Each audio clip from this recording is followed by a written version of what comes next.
AFL23 has been labelled as the most authentic video game football experience to date, and has been hyped up by a massive launch party, the cover athletes, and other content creators on the YouTube platform. But with this claim comes a lot of speculation. Will it truly reach the peaks that have been promised? Well, one lovely afternoon I was scrolling through Instagram and saw the initial player ratings for the game, and through a bit more research I came to a conclusion. I don't think they got it right. And in today's video, I'm going to be fixing AFL23's player and team ratings. Let me know if you disagree down below. Are you keen for the game's release? Remember to leave a like if you enjoy, join the Discord, follow the TikTok, all links down below. And without further ado, let's get into it. Also, a quick disclaimer. This was based off Fox Sports' article on the matter and was made ahead of the game's release. Ratings might have changed when you are watching this, so take that into consideration.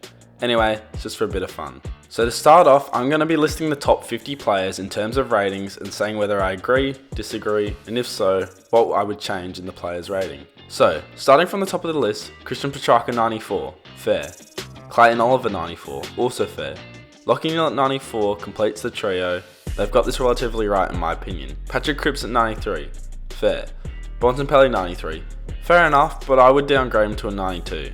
He hasn't been the Bont of old lately, last year and this year especially. Moving on, Shea Bolton 92, fair, he's playing incredible right now. Tom Papley at 92 is something I'd take objection to. Some people don't like him, but I'm as big of a Pappers fan as anyone else, and still this is way too high. Of course he's electric and dangerous for the Swans, but in my opinion he should drop to a 90 rating.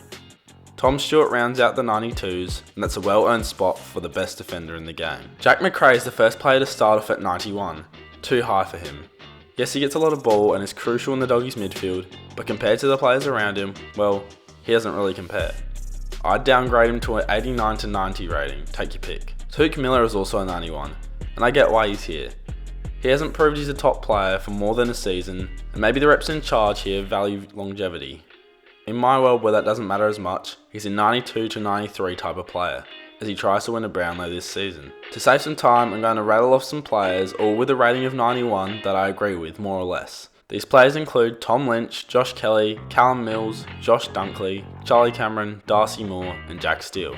Now, I'm not the biggest fan of Collingwood, let it be known, and I don't watch too many of their games, but I think most people will agree that Braden Maynard at a 91 is a fair bit too high.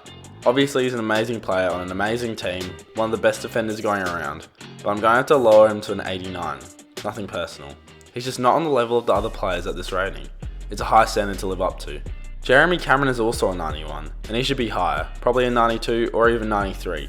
The best forward in the comp, he can do it all and deserves some respect. The Cats didn't make it this far with him being a 91 rated player, if you know what I mean. Anyway, moving on, Isaac Heaney 91, fair, Toby Green, Jeremy Howe, Tom Liberatore, Ollie Wines and Jack Crisp all at 90 as well, fair or fair enough. Is Jordan De Goey as good as these other players I just named? I think he's the potential to be, but it's just not there currently. Feel free to call me a Collingwood hater, but I also raise another fair point. Where is Nick Dacos? Where is Josh Dacos? Maybe it's too early, but the brothers should be near this spot by the end of the season due to their game playing a big part in the players' recent success. Daniel Rioli, Harris Andrews and Hugh McCluggage, 90. Fair, fair and fair. I think Andrews might regress this year or soon enough. He's tall, but might become too slow to play on the modern day forward. Just something to think about. James Sicily is at a 90. Fair enough, but I reckon he should be upgraded to a 91. Is he not better than Braden Maynard? I think we all know the answer there. And this is what inspired me to make this video. Andy Brayshaw at a 90. The disrespect. He should be a 92 at bare minimum. Brownlow contender last year, helped lead Free to a finals appearance. I mean, what more can he do really? Stop Andy Brayshaw abuse today. Cornelio and Doherty, 90. Will probably regress, but yeah, alright. Charlie Curnow, 90. Should be a bit higher, won the Coleman last year. He's up there with Lynch and Cameron for the best forward in the game. Jamie Elliott at 90 is too high. I put him down to around an 88. Making more enemy Pies fans by the second, and I mean stats aren't everything, but he barely averaged over a goal a game last year, and sort of rides the wave of the Pies' success. Other players who sit at 90 include Dane Rampy, Tom Green, Zach Merritt, Rory Laird, Jack Sinclair, Connor Rozee and Jordan Dawson. Lockie Whitfield was also there, but I put him down to an 89. His aging has been showing a bit as of late, and he hasn't been the player he once was. Who knows, I like to see him turn it around. Max Gawn is also down here. and should be high, at least a 91 in my opinion, as the highest rated ruckman in the game. The final couple of players at 89 include Angus Brayshaw, Adam Sard, LDU, Jacob Wiedering and Sam Walsh. I would argue Walsh should be at least a 90, but with him missing significant time due to injury, I can understand why they put him here. He was a top Brownlow poller just 2 years ago though, let's keep that in mind. And that wraps up my new and improved top 50. I'm not sure what the game's criteria is for player ratings. I agree with most, disagree with some, and strongly disagree with a few. But for the most part, they're alright and shouldn't impact the game or gameplay in a significant way.